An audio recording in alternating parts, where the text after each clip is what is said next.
uJesu Kristu inkosi. Ngiphinde ngibingelele obaba umama, insizwa, intombi, uSunday School, umphathi wehlelo,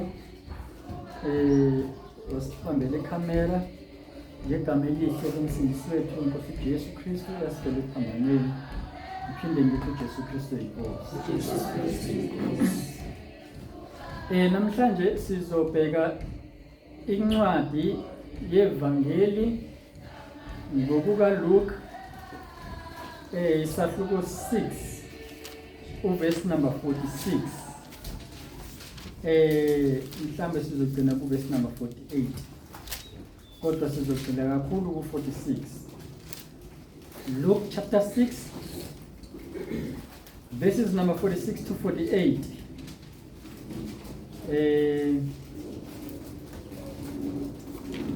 Lapho inkosi yayishumayela khona isentabeni. Kuyiyona le intshumayelo yasentabeni. Kodwa ke isihloko sethu sizobheka ukuthi ngobani abazongena embusweni wezulu, noma siguquke sithi ngobani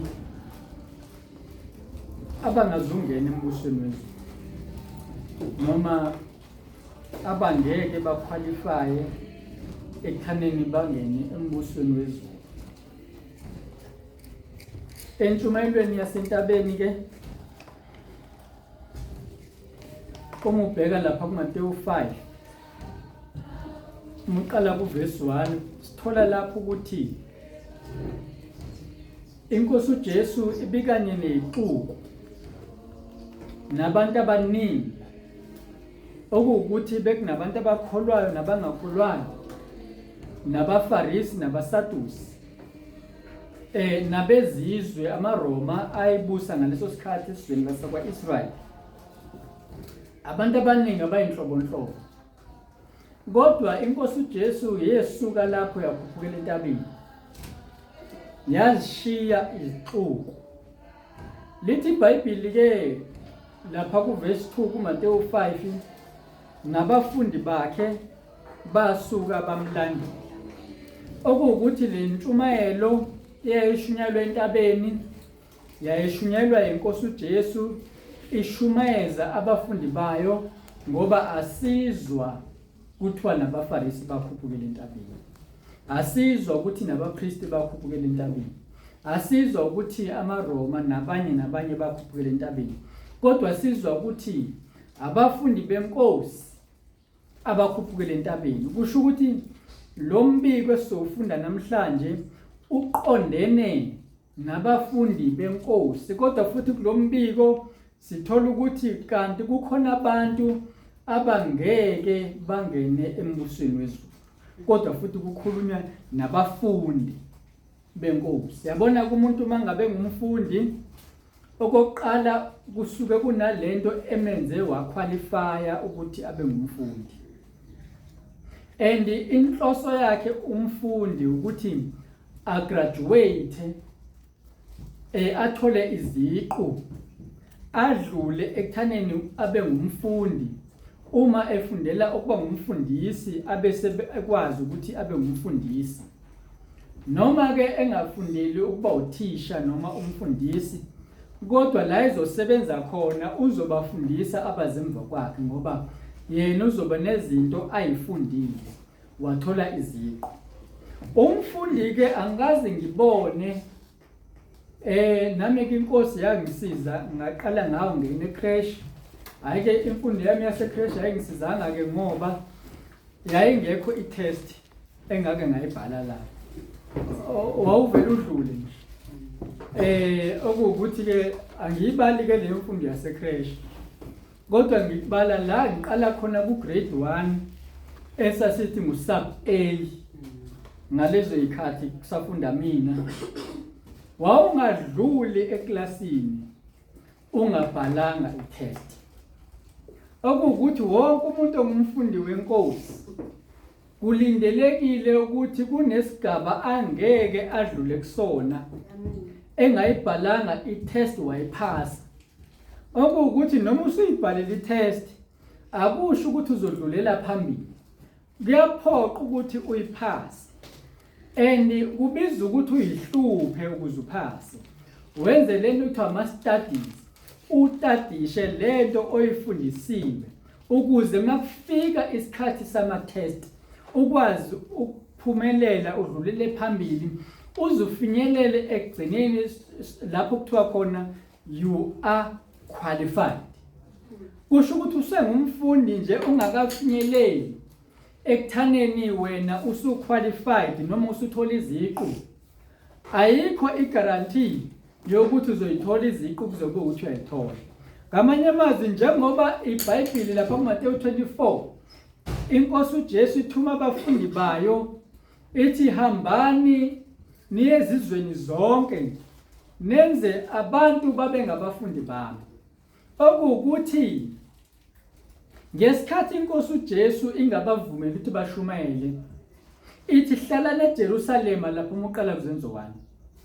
Hlalani eJerusalema nilindele isethembiso laphana kuJohn 6:15 no 16 sizwa ngomoya ongcwele ukuthi uzosifundisa konke asikhumbuze nalokho inkosi esifundise khona.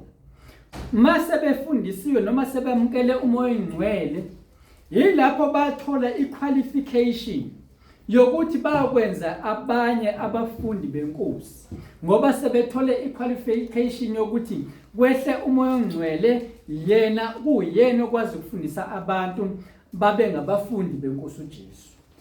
So labo bantu ke ababe ngabafundi benkosi uJesu yibona kanye ke labo ababekhethiwe abakwazi ukuthi bahlale phansi bafundiswe le ndaba esizoyifunda namhlanje. So le ndaba ayiqondene nabantu abangakholwa.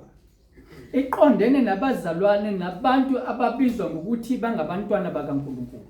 Nabantu abazazi ukuthi basesikoleni bangabafundi benkosi uJesu. And inkosi uJesu lapha kuJohn ngithi uJohn 8 ithi uma noma u7 ayisakhumbuli kahle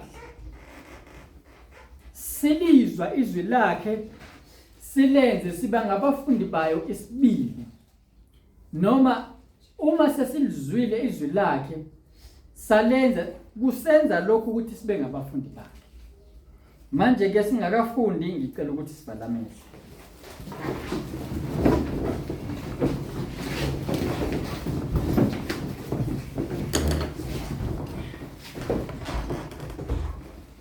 Babathe ingcwele njengalokho abafundi bakho kwathi lapho Nkosi ukhuphukele entabeni ungashongo lutho. Ubona ungababizanga ungakhulumanga lutho sizwe ukuthi wakhuphukele entabeni. Sizwe ukuthi Nkosi abafundi bakho bakulandela. Sebekulandelile Nkosi kwenza lokho ukuthi bezwe izwi lakho. Ngoba Nkosi kuyasiphoqa ukuthi sikulandele noma yikuphi lapho uyakhona ukuze Nkosi usifundise izindlela zakho. Abantu abangakhuphukelanga entabeni ngalolo suku ngaleso sikhathi abayitholanga lentshumayelo. Abantu abalibala isidingo zalokhu kuphila behlezi benake iminako yalelizwe kunezinto abangazizwanga. Bese Nkosi lapha encwadini kaHosea 4:6 thena abantu bakho bayabhubha ngenxa yokuswela ulwazi. Wathi Nkosi uyabajezisa abantu bakho ngenxa yokuthi balilahlile ulwazi. Sisizeke Nkosi ukuthi nathi namhlanje sikhuphukele entabeni ukuze sizwe ukushumayela kwakho, sizwe ukufundisa kwakho, sizwe Nkosi izindaba zombuso wasezulwini, sizwe Nkosi ukuthi indlela eya ezulwini injani. Ngoba wena Nkosi Jesu uqobo lwakho ungulizwi, uthena akekho oza kubaba ngaphandle kwakho, uthena uyiqiniso futhi ungukuphila. Nkosi yamakhosi uma izwi lakho lingahlali kithi lingekho kithi asinakho ukuphila okungaphakade. Siyacela ke Nkosi Jesu ukuthi usivule indlebe zethu zikamoya ukuthi sizwe izwi lakho, sizwe ukukhuluma kwakho Nkosi, njengalokho Nkosi abafundi bakho wabambulela Nkosi imfihlakalo yezulu, wabavula izingqondo zabo ukuthi baqonde imibhalo. Ngiyakhuleka Nkosi ukuthi uqalekise ubuthongo bukamoya, Nkosi ususa yonke imicabango uSathane bengayifaka phakathi kwethu ukuthi sithi siphambi kwakho kodwa ingqondo zethu zibe zingekho, ngoba Nkosi Jesu uthena asokuthanda ngengqondo zethu zonke Nkosi. Siyacela ke Nkosi ukuthi ubuyise izingqondo zethu zibe lapho ukhona, zibe sebukhoneni bakho, ukuze Nkosi sizwe wonke amazwi owakhuluma kithi, ngoba Nkosi ushilo ezwini lakho ukuthi sesihlanjululiwe ngamazwi owakhulume kithi. Nkosi sisizwe ukuthi sizwe ke izwi lakho Nkosi, ukuze sihlanjululwe ngezwi ozokhuluma kithi namhlanje. uJesu Kristu uyinkosi.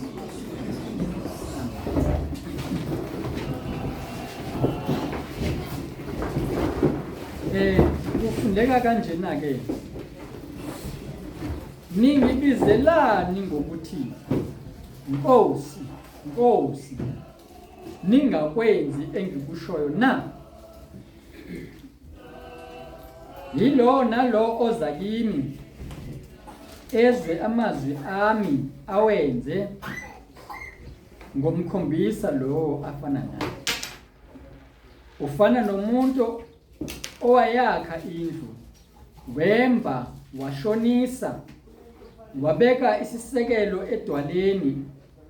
Ekufikeni kwesikhukhula umfula washaya leyo ndlu, kepha wawungenamandla okuyinyakazisa ngokuba yayakhiwe kahle.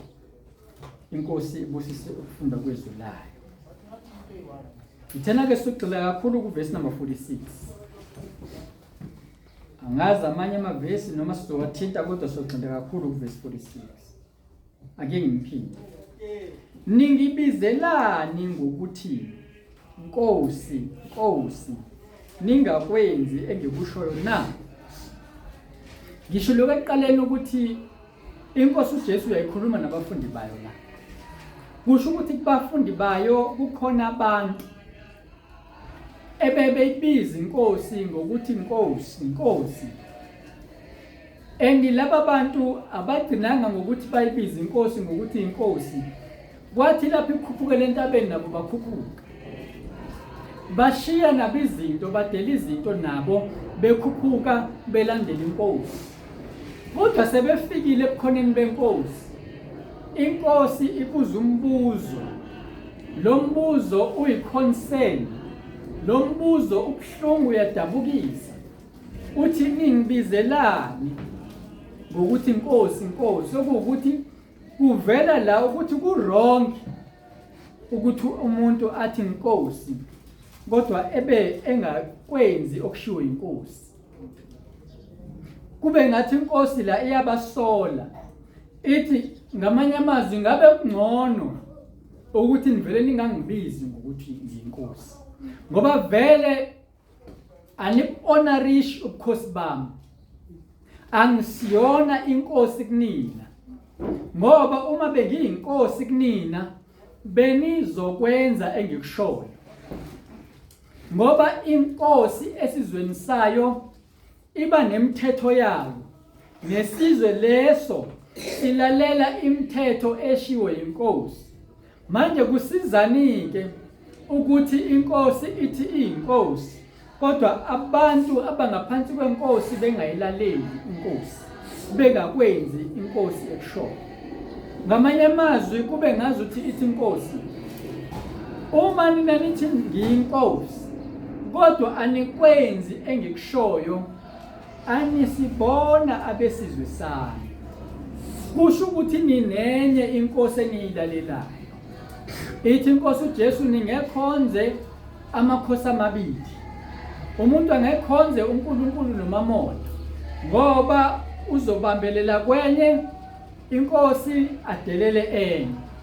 Kusho ukuthi ngamanye amazwi uma uthi enkosini uJesu Nkosi, Nkosi, kodwa uhlulwa ukwenza amazwi ayo, kusho ukuthi wena ungaphansi kwenye inkosi, futhi mawuthi inkosi uqamba amanga, ngoba mawuthi inkosi uchaza ukuthi wena uyabusa phezukwami, and mawubusa phezukwami kusho ukuthi mina ngiyathoba, ngenza lokho okushoyo.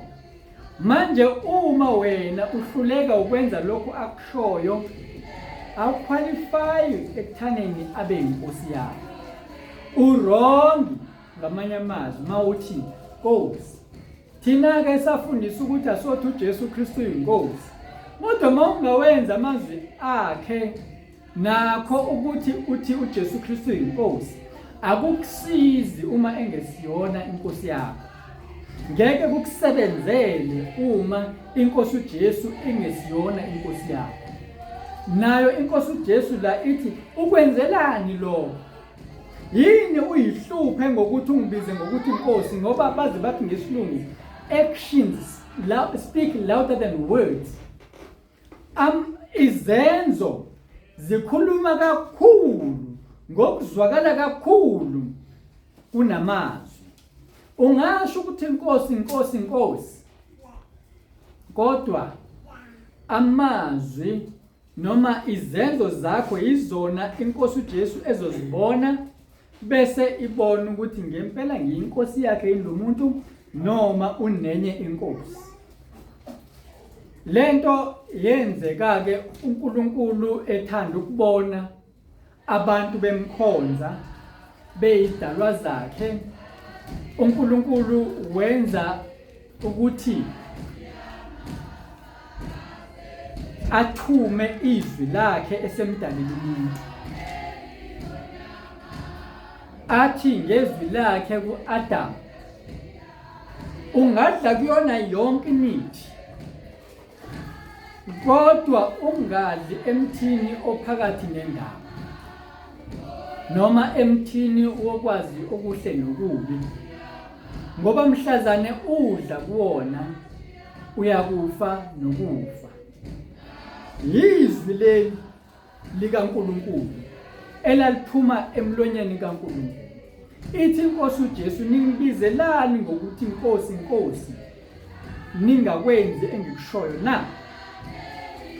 So kusho ukuthi ngesikhathi uAdam beno-Eva bewagcinile lamazwi, inkosi yabo bekuyinkosi uJesu, bebephila ngaphansi kombuso wenkosi uJesu, ngoba izwi lenkosi uJesu belibona. Yona nkosi ebibabusa ngaleso sikhathi, inkosi enokuphila okungunaphakade. And wonke umuntu obuswa ile nkosi unokuphila okungunaphakade. Wonke umuntu le nkosi emaziyo ukuthi lo ngumntwana wami unokuphila okungunaphakade. Wonke umuntu ogcina izwi lenkosi uJesu njengoba ishilo unokuphila okungunaphakade. Once wehluleka ukugcina izwi lenkosi, kusho ukuthi inkosi akusiyona inkosi yakho, usunenye wena inkosi oyilalelayo. Manje yafika inyoka ku-Eva, yabuza umbuzo ukuthi ngempela ushilo yini uNkulunkulu ukuthi ningadli kuleya mbuthi? Wathi u-Eva, ngempela ushilo ukuthi ningawuthinti, ngoba mhlazane nadla kulowo muthi nizofa nokufa. U-Eva ubelazi iqiniso. U-Eva ungene esonweni elazi iqiniso. U-Eva ungene esonweni elikhulumile iqiniso phambi kaSathane. Kodwa isitha samdukisa, sathi sitha hayi uNkulunkulu namanga. Yeba sikubekanga ngaleyo ndlela ukuthi sithi unamanga, kodwa masithi aniyi kufa, kodwa uNkulunkulu uyazi ukuthi mhlazane nidla kulowo muthi nizohlakanipha njengaye, nizoba njengaye. Wayisho ukuthi ngamanye amazwi kusho ukuthi uNkulunkulu unamanga lento ayishilo, ethi uSathane ngeke nife. So ngamanye amazwi masebeqala belalela inyoka, yelikabani izwi ekugcineni abalalelile?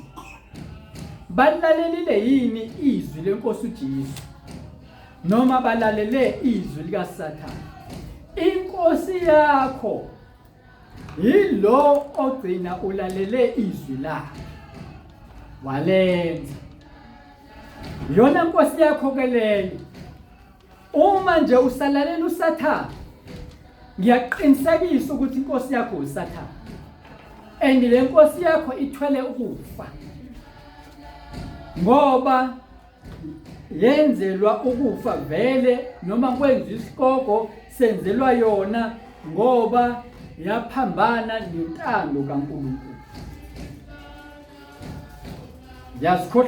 Sitha sazikhohlisa sona. Sathane waphambana nentando kaNkulunkulu waseke emiselwa isikoko. Nabo bonke abamlandelayo ngoba i-destination kaSathane isikoko. Wonke umuntu olalela uSathane i-destination yakhe isikoko. Wonke umuntu olalela inkosi uJesu i-destination yakhe izulu noma ngokuphila okungaphakade. Lamakhosi omabili anama destinations ahlukene. Enye ukufa, enye ukuphila.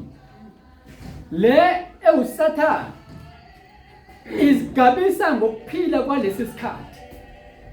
Abantu ibanunusa ngempumelelo yalesi sikhathi yakulomhlaba. Ibathembisa izinto zalelizwe. And iqamba manga. Iphila ngamanga kulelizwe. Iphila kubantu ngamanga. Ingena kubantu ngamanga. Njengamadoda namhlanje. Amadoda baningi abantu besifazana abakhulelisile. Abatshela ukuthi abathanda kanti aqamba amanga afuna imizimba yabo. Balalela amanga bangena ogibeni. Ungawalalela amanga ngoba egcineni uzoyisola. Bangakhe namhlanje abantu besifazana abathwala izisu nabanezingane beyisola ngenxa yamanga. Ngenxa ukuthi belalele abantu abasetshenziswa uSathane uyise wamanga. Amanga ayabulala. Ungavumi ukulalela amanga. Inkosi uJesu iyakhuluma namhlanje. Kodwa noSathane uzokhuluma. And uzokhuluma usenkonzweni. And uzokhuluma usendaweni yobungcwele. And uzokhuluma uzila ukudla ngoba wakhuluma inkosi uJesu izila ukudla. Ngisho usungcwele nawo ungcwele lokugcina. Kodwa uSathane uzokhuluma. Ngoba noAdam noEva ngesikhathi ifika inyoka babengcwele ngaleso sikhathi. So ukuthi ungcwele kangakanani akusho ukuthi uSathane ngeke akhulume kuwena. Kodwa umbuzo ukuthi wenze njani uma sekhulumile kuwena? Uyakwazi yini ukunderstanda ukuthi lamazwi akasaveli enkosini uJesu? Ithi inkosi uJesu izimvu zami ziyalizwa iphimbo lami. Ziyalizwa izwi lami. Uma ungasalizwa izwi lenkosi uJesu, kuyacala ukuthi wena usubuso uSathane. Okubhlungu ukuthi kunabantu abazazi ukuthi balalela inkosi uJesu basahamba ngokumyalo wenkosi uJesu kanti sebehamba ngomyalo kaSathane. uSaul umFarisi naye wayezazi ukuthi uhamba ngomyalo kaNkulunkulu kanti usehamba ngomyalo kaSathane. And kulula kumzalwane ongayihluphi, kumzalwane ongafuni ubuso bukaNkulunkulu, kumzalwane ongazila ukudla, afuna intando kaNkulunkulu ukuthi acabanga ukuthi usahamba kahle kanti usedukile, kanti usehamba ngokwentando kaSathane. Avuthe umuntu. And uSathane angakwenza ukuthi uvuthe kakhulu ngesikhathi usesonweni. Ngoba wenzela ukuthi ube complacent. Waneliseke isimo kusona. Ubona ukuthi ngani uNkulunkulu uyangisebenzisa, angani ngiyavutha emoyeni, angani ngifana noSibanibani kanti uvutha umlilo wasesihogweni. Manje ngithi inkosi uJesu ningibizelani ngokuthi Nkosi, Nkosi. ungakwenzi engikushoyo na. Akuwukuthi into ekulindele inkosi uJesu kumuntu ongumfundi wakhe nomntwana wayo ukuthi enze konke akushoyo, enze noma yini ayishoyo, noma ngabe imbiza ukufa. Lesi sibonelo senzeke enkosini uJesu. Uyazi yangena embhajadisweni inkosi uJesu, kwaba nophawu lokuthi umoya ongcwele ukhona kuyena, uphawu lwethuba. Soon emva kwalokho wenzakalani? Yena umoya ongcwele useyamhola manje, umholele 5 umholelela ukuthi makaliphe. Nansi into akade mholelela yona, umholelela nje ukuthi makalime. Uyazi uNkulunkulu angakholela endaweni noma entweni othi wena moyibheka ungazi ungabazi. Uthi kodwa ngilizwa kahle izwi likaNkulunkulu. Ngempela bekhuluma uNkulunkulu, omunye ngazathi bekhuluma uSathane. Oqala lapha kuHosea chapter 1. Uthi uNkulunkulu lapha kuHosea, ngicabanga ukuthi uqala lapha verse 3. Hamba uzithathele isifebe sibe ngumfazi wakho nabantwana besifebe. Hayi omunye mangasho kanjalo kuyinsizwa ukuthi hey hamba uthatha usibanibani emazi uyisifebe. Ngicabanga ukuthi angakhuza ababanzi, mhlawumbe angakhuza amadimoni. Kanti kuphoqa ukuthi u-understand izwi likaNkulunkulu, ulazi izwi likaNkulunkulu makukhuluma yena. Ngoba lingayikhuluma enye into uma uzoyithatha ngokwenyama likuhluka, uhlubuka inkosi ngenxa ukuthi uthathe izwi lenkosi ngokwenyama. Izwi likaNkulunkulu linguNkulunkulu, uNkulunkulu ungumoya. Kufanele njalo uma ungumntwana kaNkulunkulu ube kumoya ukuze ulizwe izwi likaNkulunkulu. Ngoba uma ungekho kumoya ngeke ulizwe izwi likaNkulunkulu. Uma kungathiwa izilwane ziyakhuluma ngale msindo eziyenzayo, ngenxa ukuthi mina nawe asizona izilwane, asizizwa izilwane. Okuwukuthi uma singekho kumoya, elithi iBhayibheli uNkulunkulu ngumoya, ngeke simuzwe uNkulunkulu noma esekhuluma. Sidinga ukuthi sibe kumoya ukuze uNkulunkulu simuzwe. Sigxileke kule ndaba okuthenini ke. Ningibizelani ngokuthi inkosi, inkosi, ningakwenzi engikushoyo na?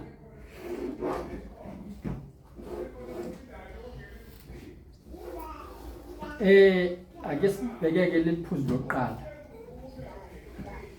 Kunabantu abaziwa ngokuthi bangabantwana bakaNkulunkulu, kodwa abamlaleli uma ekhuluma nabo, bamelana nezwi lakhe. Abamlaleli, bamelana nezwi lakhe, kodwa labantu baziwa ngokuthi bangabantwana bakaNkulunkulu. Sibazi ngokuthi bangabantwana bakaNkulunkulu. Abanye babo singaze siyocela imkhuleko kubona, abanye babo singaze siyocela icounseling kubona, kanti abalaleli izwi likaNkulunkulu.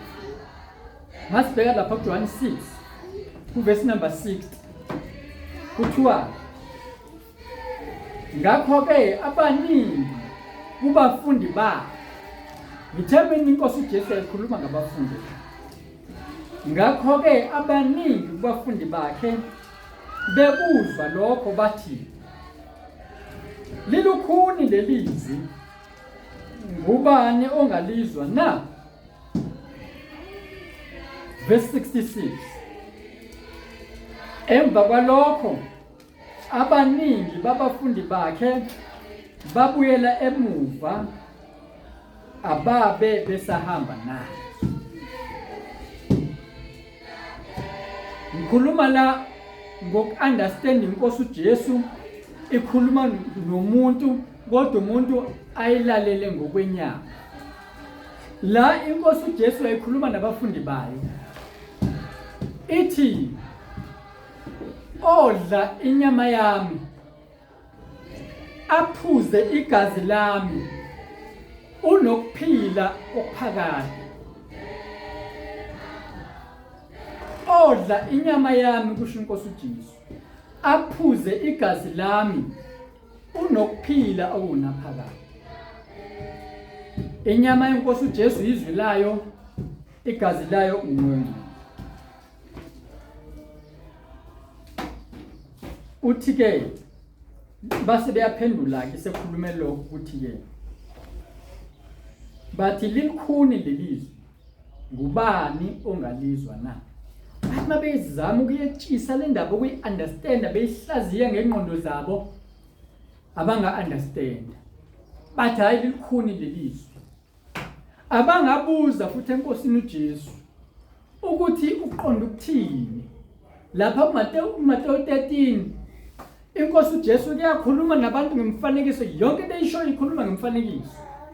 Ekugcineni abafundi benkosi babuyela eceleni bathi inkosi sicela ucacise into kade ikhuluma.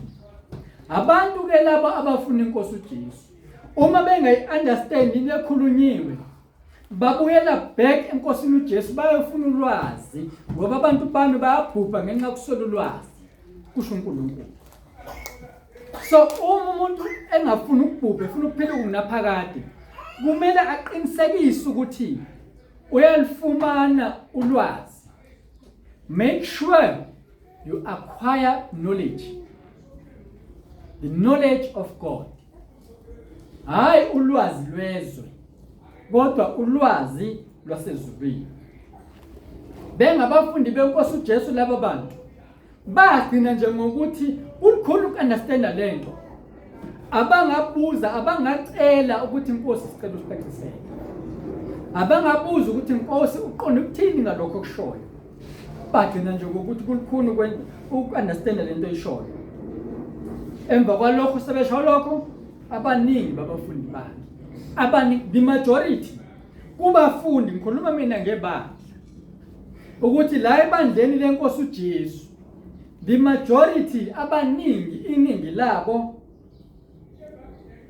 babuyele emuva ezonweni zabo, ey'nkanukweni zabo, ey'ntweni kade bezenza, ababe besahamba naye. Gcineni abahambanga naye behlulwe yini? Yizo. Yazi inkosi uJesu ngakhuluma kumuntu, ikhuluma into eyimfihlakalo ngenhloso yokuthi lo muntu makafunisise iqiniso elikulokho okukhulunywayo, akafunisise intando kaNkulunkulu. Ngamanye amazwi inkosi uJesu ingayikhuluma into ukukudoba, ukukusondeza kuyona, ngoba ngesikhathi unga-understand kukwenza usondele kuyona inkosi uzobuza ukuthi inkosi ubuchaza ukuthini. Nkosi ngifisa ukwazi ngoba ngifisa ukuphila okungaphakathi. Ngifisa ukuba kuwe mhlambe inkosi ikhuluma lento ibuke ingacacile kuwena ingoba iyabona ukuthi kunale position noma kule ndawo noma kule class noma kule grade ekumele ube kuyona. Izama ukukusondeza kule grade, yona ikuyona le ndawo wena kufanele usondele kuyona. Kodwa manje inkinga yakho wena ukuthi ulele indlela ekudonsa ngayo ukuthi sondela kimi ukuze ngibe inkosi yakho wena ube ngumntwana wakho. Ngithe eqaleni umfundi njalo uba netest ahlangane nayo ukuze adlulele esigabeni esilandelayo. Lamazwi akhulunywa inkosi uJesu elikhuni ngalendlela nje kusho ukuthi le test yayinzima kwabaningi. Abaningi bayifeyila. Abakwazanga ukudlulela ku grade elandelayo and bengakwazanga ukudlulela nje bahluleke esikoleni. Bahluleke ekuthaneni babe ngabafundi. Bakhwitha ekuthaneni babe ngabafundi. Ngoba bakhona abantu abathi mabehluleka esikoleni bagcine sebeshiya lapho bangabe besaqhubeka. Kanjalo ke nalabo abafundi banikezwe test yokuthi abasondele enkosini, bazihluphe ngokuthi ngidla kanjani inyama yomuntu, ngiphuza kanjani igazi lomuntu. Abashongo nanokuthi ngizoke ngibone, ake ngihlale ngithule ngibheke bona ukuthi lidlwa kanjani igazi lomuntu inyama yomuntu idlwa kanjani. Hayi bavele babahamba ba-interpreta izinto zikamoya ngenyama babe sebethatha i-decision ama-decisions aqhamuka enyameni ngezinto zikamoya. Mzalwane, ama-decisions owathatha aqhamuka enyameni noma aqhamuka kumoya. Ukuthi aqhamukaphi azayo ngokuthi wena uhamba ngani, ukuthi ungumfundi weNkosi uJesu noma usentabeni yendlu sebandleni lasentabeni yendlu kaJehova kuyobonelelwa. Akusho ukuthi ngeke uhlangane nama-testi noma nezinto ongeke uzi-understand endleleni. Kunezinto zohamba ungazi-understand. Kwesinye isikhathi kuzoba ngama-attack avela kuSathane ugcina unga-understand. Kodwa qonda namhlanje ukuthi ma ufikelwa ngama-test iNkosi ibona ukuthi sekuyisikhathi sokuthi udlulele ku-grade elandelayo, okuwukuthi ma udlulela ku-grade elandelayo isikhathi se-graduation sesiyasondela. Isikhathi se-graduation yethu ukudlula kulo mhlaba. Uma sidlula kulo mhlaba singcwele, sinomoya ongcwele, sinezwi likaNkulunkulu sihlala kuye naye ehlala kithi, yona graduation yethu-ke leyo. Ngoba masifika ngale sizofumana umqhele wethu njengoba abantu abagraduate-ayo bethola iziqu ezishoyo ukuthi usibanibani uyaqualify ukwenza ukuthi nokuthi, baze bembathe amajazi ngeshwa-ke ngokwasemhlabeni bagqoka amajazi amnyama, kodwa thina sembethe ingubo emhlophe.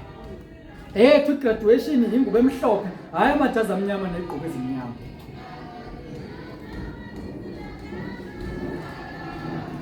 Abantu-ke laba aba-interpreta izinto zikamoya bezi-interpreta ngenyama. Sidlulele ephuzwini elilandelayo. Uma iNkosi isho utho isuke ifuna ukungena ibuse kulowo muntu. Uma nje kukhona into eyishoyo kuwena ifuna ukuthi ingene ibuse kuwena, and mayibusa kuwena uzokwenza lento eyishoyo noma ngabe kubiza ukuphila kwakho. oJeremiya bangena emigodini bahlushwa bashaywa ngenxa yezwi likaNkulunkulu, ngenxa ukuthi iNkosi kukhona yakushoyo kubona. Kwabiza ukuthi noma ngabe behlelwa yini abakwenze lokho kushiwo iNkosi uJesu, noma isitha simelene nakho kushiwo iNkosi uJesu, kodwa ngoba isikhulumile umuntu engasahambi ngenyama uyayidela inyama yakho. oJeremiya bayidela inyama yabo ngenxa ukuthi bebehamba ngomoya bengahambi ngenyama, kodwa umuntu ohamba ngenyama uzoyizwela inyama yakhe. Ngisho sekhulumile uNkulunkulu, selikhulumile izwi efuna iNkosi uJesu ibe inkosi yalomuntu, kodwa uzozwela inyama ngoba usahamba ngenyama. Kodwa umuntu ohamba ngomoya uzoyidela inyama, angayizweli inyama, angayidabukeli inyama, angabi nandaba nenyama, noma ingahleshulwa inyama njengalokhu yahleshulwa iNkosi uJesu. Uma ngabe iNkosi uJesu yahleshulwa, thina silindeleni? Uma ngabe iNkosi uJesu yehlelwe izinto ezibuhlungu nezinzima, wena nami silindeleni? Uma iNkosi uJesu yehlelwa into enjalo. Okay, bengisathi ke uma iNkosi isho utho isuke ifuna ukungena ibuse kulowo muntu. Ngobani? iNkosi uJesu iyizwi, ingulizwi, inguNkulunkulu, yayikhona, ikhona futhi isazoba khona. John 1:1. Eqaleni wayekhona ulizwi, ulizwi wayekuNkulunkulu, njengoba nawe nami nje izwi lakho likithi. Bona izwi lakho nje lihlala kuwe, lihlala kuwe. Nakuyena ke la kuthiwa ulizwi wayekuNkulunkulu, ulizwi wayenguNkulunkulu. Yabona mangikhuluma kukhuluma izwi lami, kodwa futhi uzothi kukhulume mina. Omunye ngathi kukhuluma iphimbo lami, ukuthi nje iphimbo lami alinale-gama. Omunye ngathi kukhulume mina, kodwa futhi usakhuluma ngento eyodwa lapho, ukhuluma ngomuntu oyedwa nje. yikho ke la ukuthi ulizwi wayekhona, ulizwi wayekuNkulunkulu, ulizwi wayenguNkulunkulu. Kusho ukuthi ngamanye amazwi ulizwi, iphimbo likaNkulunkulu lifuna ukuthi lingene kumuntu libuse. Lento uNkulunkulu ngengasho ekuqaleni wayenza kwasekuqaleni lento ukuthi aqiniseke ukuthi ulizwi uyahlala kumuntu noma izwi liyahlala kumuntu.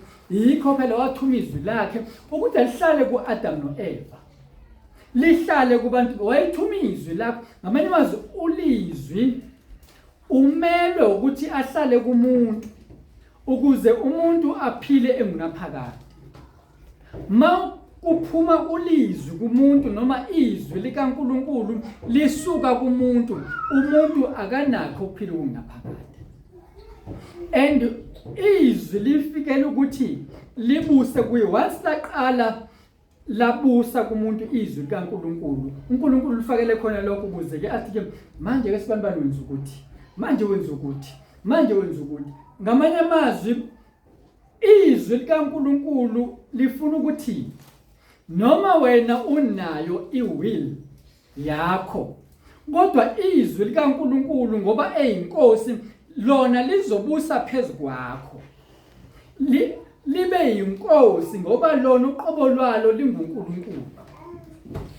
Ilo mbuso ke uNkulunkulu awufunayo ukuthi yena azifake yena kuwe ngaphakathi kwakho, abese eyabusa, kodwa futhi akaphoqa ukuthi umamukele.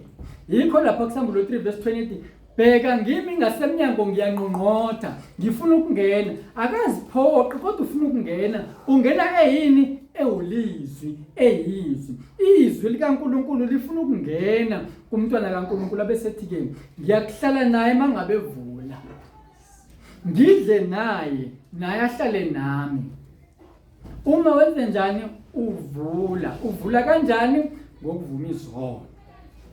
Ngesikhathi uvuma izono ufuna ubuso bukaNkulunkulu, uzila ukudla, ufuna uNkulunkulu akukhombise yonke into ekuphambanisa naye, uvula umnyango njalo ukuthi abe inkosi yakho.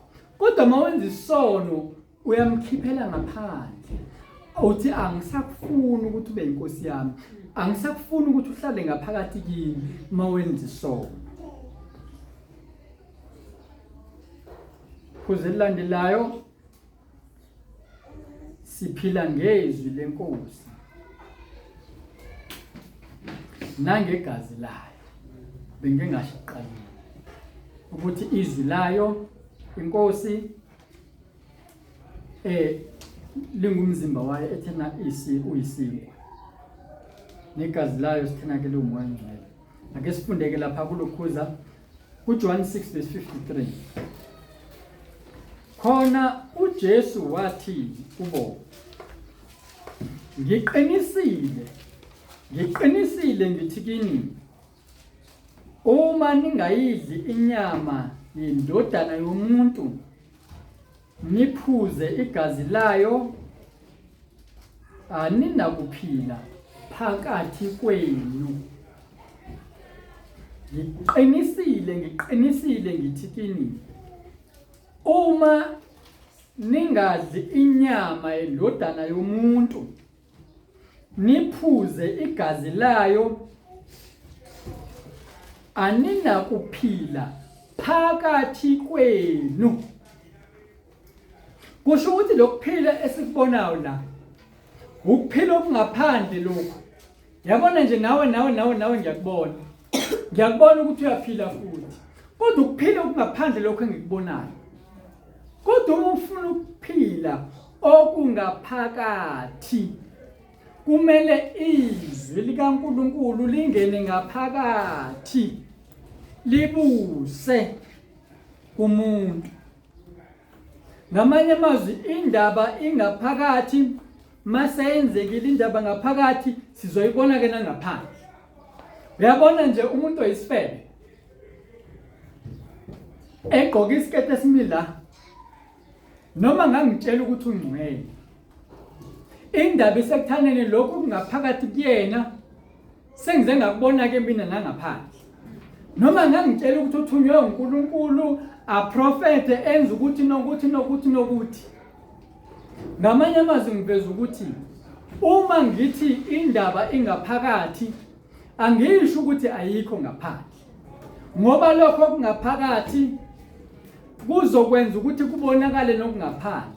Yikho inkosi uJesu ithi okungenayo akumbulala umuntu, kodwa okuphumayo ikhona okumbulala umuntu, ngoba umuntu okukhipha ngomlomo ukuchichima kwenhliziyo yakhe, ngoba ukubulala kuvela enhlizweni, ukufebe kuvela enhlizweni. Ngenza isibonelo kwesokufebe ukuthi umuntu afaka udaka loyifebe, amashiya belapha yana ngivele ngithi ngimbona nje lo muntu ngibona isifebe la, noma ngayo mepulpit ashumayele athi abantu mabaye kubufebe, kodwa yena ngizobe ngizibonile isifebe nje. Ngobani? Ngibona izenzo. Ithi inkosi uJesu niyakubazi ngeyithelo zabo, ngoba ngeke kwenzeke ukuthi esihlahleni sameva kuvele izithelo ezinhle noma esihlahleni esibi, futhi esihlahleni esihle angeke kwenzeke kuvele izithelo ezibi. Ngamanye amazwi ngeke ngibone usister othi usindisiwe eyimpintshe ngebhlukwe noma eyimpintshe ngelokwe noma enze lokhu noma ubrother eyimpintshe ngebhlukwe. Angeke kwenzeke lokho. Ngobani? Ngoba isithelo sizobe sibonakala, isithelo sokuthi lokho okungaphakathi kuyini. Njengoba nje eveza umzimba wakhe nje, yilento phela yabalekisa uAdam noEva baphuma ensimini bebalekela uNkulunkulu ngoba bazibona benqunu. And umuntu onqunu akangeni ezulwini, akangeni ezulwini umuntu onqunu. Manje abantu la emhlabeni bahamba benqunu, abesilisa nabesifazane, abanye bahamba amabhuluku abelapha enqunu. Angazi yini kufanele sibone izinqi zabantu, khuluma ngamadoda. Ngobani? Isithelo sokuthi kunani ngaphakathi. Abanye bahamba beveza izifuba zabo, abanye bahamba beveza izisu zabo. Yonke leyo nto iqale ekuthenini ingaphakathi linjani. Kodwa ke kuthiwa lana ke ngiqinisile ngithi kini, uma ningadli inyama yendodana yomuntu, ngamanye amazwi uma ungaphili ngezwi likaNkulunkulu nangomoya ongcwele, ningaphuzi igazi layo, aninakho ukuphila phakathi kwenu, noma aninakuphila phakathi kwenu. Futhi ninokuphila nje ngaphandle kodwa ngaphakathi. Ngamanye amazwi umphefumulo wakho wona ohlala ngaphakathi kwakho kuwe, uma uphuma kulomzimba esubona ngaphandle, akukho ukuphila lapho ngenxa yokuthi izwi likaNkulunkulu alikho kuwe. Sesegcinile ukungenzi okushiwo inkosi kungukumelana neqiniso. And inkosi uJesu lapha kuJohn 14:6 ithena mina ngiyindlela neqiniso nokuphila. Indlela, iqiniso, ukuphila. Kusho ukuthi yonke into ekhulunywa inkosi uJesu iyiqiniso. And uma umuntu ephethe iqiniso unokuphila okunaphakade, ngoba inkosi uJesu uqobo lwayo ingukuphila, okuwukuthi uma wamkela izwi lenkosi uJesu lihlale kuwe, ngaphakathi kwakho unokuphila okungaphakade, ngoba unenkosi uJesu. Lo mzimba wakho wona uvalele ngaphakathi kwakho inkosi uJesu, uvalele ngaphakathi kwakho iqiniso. Iqiniso uyalazi, neqiniso selikhululile, ngoba iqiniso liyinkosi uJesu, yilona elikhulula umuntu. Lapho kuTimotheo wokuqala chapter 3 uverse number 8 noverse number 7. Uverse number 8 uthi njengojane noJambre bamelana noMose, kanjalo laba bamelana neqiniso. Yabona abantu abangalenzi izwi likaNkulunkulu bamelana neqiniso. Ngesikhathi uEva beno-Adam bedla kuloya muthi babe sebemelene neqiniso, besenza into ephambene neqiniso. Naye uJane noJambre bamelana noMose, and uMose wayethunywe uNkulunkulu. Izinto ezazikhulunywa nguMose zazivela kuNkulunkulu. Ngesikhathi bona bemelana noMose, babengaboni ukuthi sebemelana noNkulunkulu uqobo lwakhe, ngoba into eyayikhulunywa nguMose yayivela kuNkulunkulu, yayivela ezulwini ingukuphila. Kodwa bona ngoba bephambene nokuphila, kwababizela ukufa lokho. Kuthiwa kanjalo laba bamelana neqiniso. Abantu abonakele ingqondo behluleka enkolweni.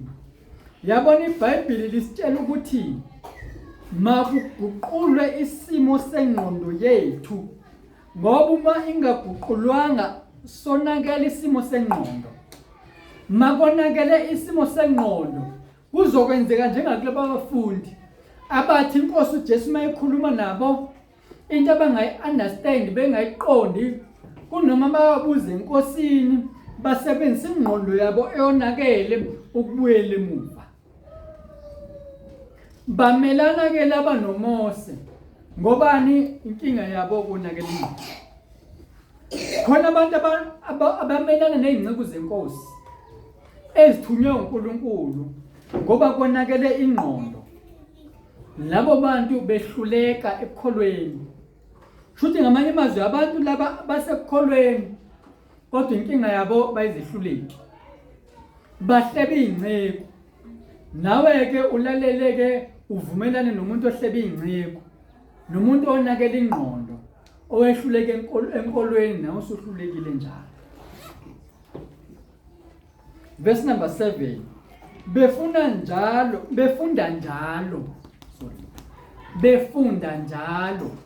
Labantu bonakela ingqondo, bayehluleka ekukholweni, bamelana noMose, kodwa futhi bayafunda. Bangabafundi nabo kanye nathi sonke. Mhlambe bona bafunda kakhulu kunathi. Mhlambe bona balazi kangcono iBhayibheli kunathi, ngoba bona sebefundiswa uSathane. Ubafundisela uSathane ukuthi bakhohlise. Lapha kuMateyu 24 ithi inkosi uJesu abaningi bawoza kini, baningi beza kini, bazothi nami mina, yabona lo mina uno-M omkhulu, okuwukuthi bazothi nanzi inkosi uJesu. Abazuza isho bona ukuthi nangu mina, cha, bazothi nanzi inkosi uJesu. Bazothi baphethe inkosi uJesu, bazothi baphethe ivangeli leqiniso, bazofika beza nento ezwakala kahle, ngoba uSathane unjalo. Ufika ngobuqili ezenza ingelosi yokukhanya. Ngithi iBhayibheli akumangalisi lokho. Unjalo uzofika nakuwena nami. Laba bantu banokufunda okuningi, bafundile into eziningi. Abanye babo futhi banezambulo ezinye zazo zivela kuSathane. Ngenxa yani uzokhohlisa uSathane. Ngalezi zambulo zabo bazothi nanzi inkosi uJesu. Angisho ukuthi zonke izambulo zinjalo, cha, kodwa ngiyazi ukuthi kukhona uSathane azambulayo ukuze kudukiswe abantu. Kuthiwa ke befunda njalo, bafunda labantu, kepha bengeke bakwazi ukufika ekulazini iqiniso. Bayafunda njalo kodwa ngeke bafikelele ekulazini iqiniso. Why sebefunda kangaka kodwa bengeke bafinyelele ekulazini iqiniso?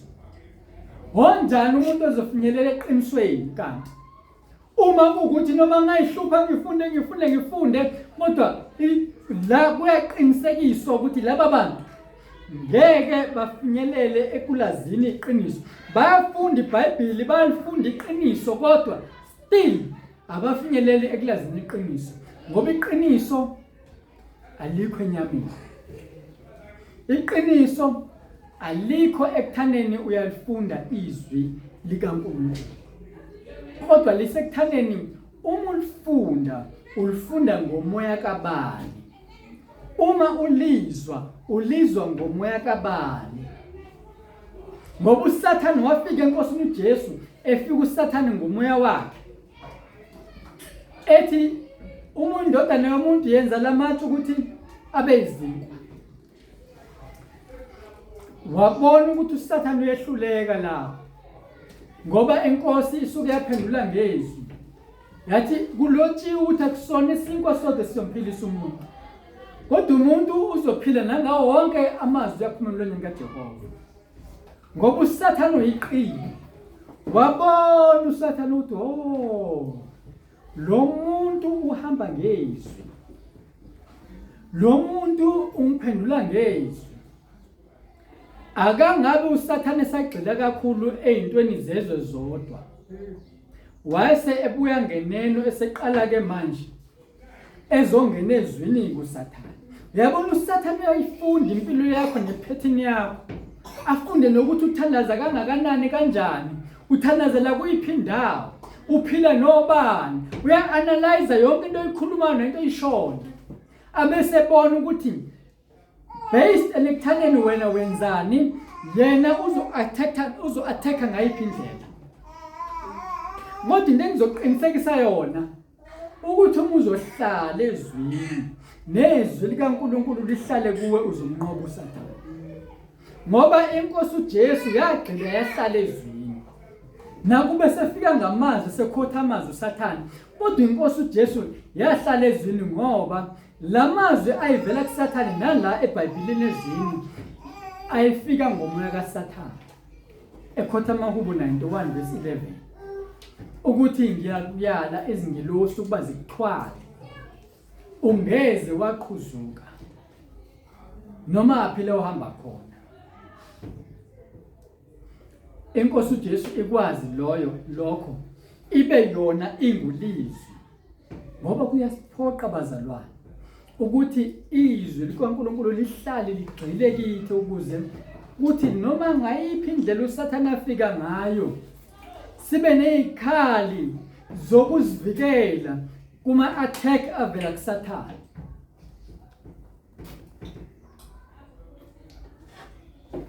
uSathane wafika ngezwi, inkosi yathi kulotshiwe ukuthi awuyikumlinga uNkulunkulu, uJehova uNkulunkulu wakho.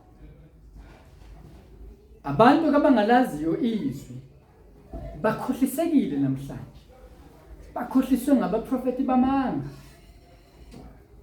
Bathi abanye ukuprove ukuthi ungumntwana kaNkulunkulu, wophuza upetrol, udla utshani, uzifuthe ngedumu, wenze lokhu nalokhu nalokhu. Angathi uyaziprove wena ukuthi ungumntwana kaNkulunkulu, kanti awuzazi yini ukuthi wena ungumntwana kaNkulunkulu? Uziprove nje yini? Uzoprovela abantu ukuthi ungumntwana kaNkulunkulu? Ngoba eyodwa proof engiyaziyo sitshelwe inkosi uJesu ezoprovela kubantu bonke ukuthi singabantwana bakaNkulunkulu, ithi inkosi uJesu, uma nithandana, izwe liyakwazi ukuthi ningabantwana bami. Uthando into ezonikeza iproof kubantu bezwe ukuthi ungumntwana kaNkulunkulu noma cha. Ungazenza ezinye izinto zami ukuziprova, kodwa uma ungenalo uthando, ungakwazi ukuthanda abanye abantu. Hayi, yona imiyalo emibili yokuqala leyo nemkhulu kunayo yonke amenye imiyalo nemithetho nabaprofeti ibambelele othandweni. Yabona nje uma ungabamba uthando, qedile. Awukho umthetho engiwaziyo ongabambelele othandweni. Enezwe sizwe ukuthi lizokwazi ukuthi yabona ke la abantwana bakaNkulunkulu. Babona ngani? Uthando. Ezinye nezinye izinto ukuthi wenzile izimanga nezimangaliso akusiyona iproof leyo yokuthi ungumntwana kaNkulunkulu. uMose wafika ephethe induku yakhe wayibeka phambi kwaFaro. Induku yaphenduka inyoka. Nezanusi zikaFaro zathatha induku zazo zayibeka phansi nazo zaba yinyoka. So bekuprova lokho ukuthi izanusi zingabantwana bakaNkulunkulu. Izimanga nezimangaliso aziyona iproof yokuthi singabantwana bakaNkulunkulu. Yikho lapha kuLuka 10 verse 19 ithi Inkosi ningajabuleli ukuthi noma 18 no 19 ningajabuleli ukuthi amadimoni anithobele nemoya. Kodwa thokozelani ukuthi amagama enu alotshiwe ezulwini ngoba izimanga nokuthotshelwa amadimoni akusiyona iproof yokuthi ungumntwana kaNkulunkulu. So kuSathane uyazama ukukhohlisa efuna ukuthi abantwana bakaNkulunkulu mabenze imizamo yokuziprova kubantu. No, awudingi ukuziprova komunye umuntu. Noma ngakutshela umuntu ukuthi prova phela ukuthi uNkulunkulu ukhona, awudingi ukuprova lokho. Wena nje lento ishoyo esezwini yisho iyona nje.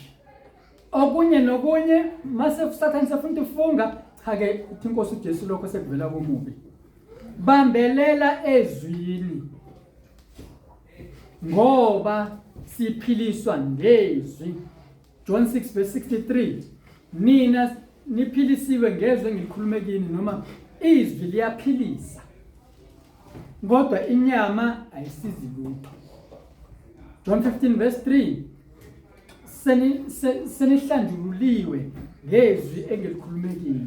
Futhi ngesikhathi udede lenkosi uJesu ewulizwi lihlala kuwena ngaso sonke isikhathi izwi likaNkulunkulu lapho lingena kuwena lihlala liyakusebenza liyakuhlambulula ugcina usukhumbula nezinye izono ugcina usuqala ukunderstand manje ukuthi kanti lokhu nakho kuyisono kanti lokhu nakho kurong kwenziwa yini izwi. Uma uhluleka ukubamba izwi libe yitreasure kuwena izwi libe yinto obambelela kuyona libe umbusi wakho likubuse. Ithi Inkosi uJesu ngeke ubuse amakhosi amabili. Ngamanye amazwi bese ithi Inkosi uJesu ningazibekeleli ingcebe esemhlabeni kodwa zibekeleleni ingcebe esezulwini lapho kungekho khona ukugqwala nesela nenunu. Yini le ngcebo esezulwini? Yizwi likaNkulunkulu. Yona ingcebo yasezulwini ke leyo. Yabona mangaba enhlizweni yakho empilweni yakho into engakubusa nje kube yizwi likaNkulunkulu. Ezintweni zonke ozenzayo kube ukuthi ziyahambisana nezwi likaNkulunkulu. Konke okwenzayo ukwenza egameni lenkosi noma uyasebenza noma uyapheka noma uyaklina noma wenza ini noma usemsebenzini mawuzokwenza egameni lenkosi kuzokusiza lokho. Asithandaze.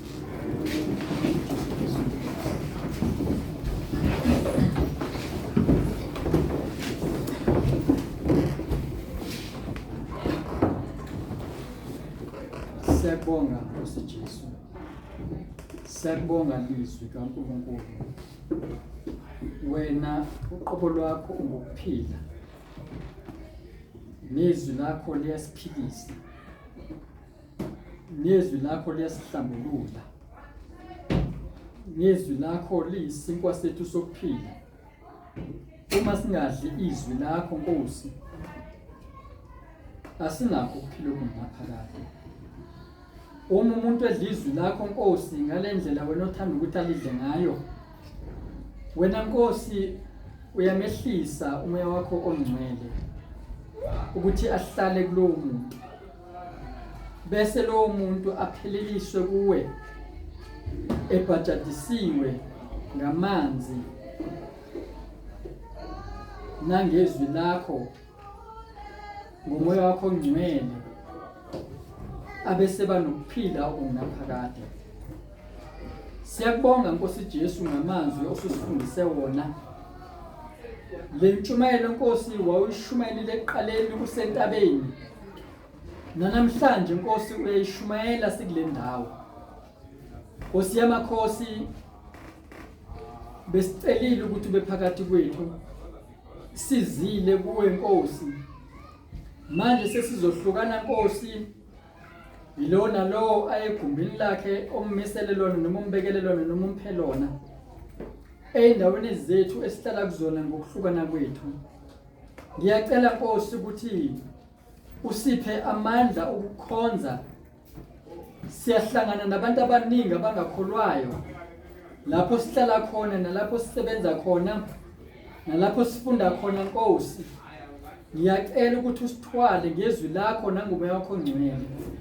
Ngicela Nkosi usigcine, ulondoloze Nkosi ngisho nabasemkhosini, ubapha amandla Nkosi okuhlala kuwe, bahlala ezwini lakho Nkosi bekhuleka njalo bengaphezi. Ngikhulekela uNkulunkulu oyingcwele ukuthi uphilise Nkosi nabantu abagulayo, ngoba Nkosi yena lo moya owavusa Inkosi uJesu kwabafileyo uyakusiphilisa nasemzimbeni yethu ebhubhayo. Siyabonga uNkulunkulu oyingcwele ukuthi wathuma izwi lakho labaphilisa, wabakhulula emathuneni, ubakhipha Nkosi Jesu. Lithumelile ke namhlanje izwi lakho othena Nkosi ku-Isaiah 55 verse 11, alibuyela kuwe lingakwenzanga olithumile ukuthi likwenze. Ngeke libuyele kuwe lilambada uNkulunkulu othonamandla. Ngiyakunxusa ke Nkosi ukuthi lokho Nkosi selifikile impela Nkosi, lumanzisa umhlabathi wethina, ngoba Nkosi siwubumba Nkosi, singumhlabathi siwuthuli, kodwa Nkosi lo thuli malibe manzi, lumanziswe izwi lakho Nkosi ukuze siveze izithelo. Ngiyacela ke Nkosi Jesu ukuthi usigcine usilondoloze ngezwi lakho kuzona zonke indlela Nkosi osimisela ukuthi sihambe, nakhona konke Nkosi esimiselwe ukuthi sikwenze. Sisize Nkosi sikwenzele udumo lwakho, sikwenze egameni lakho, uJesu Kristu uyinkosi. Amen.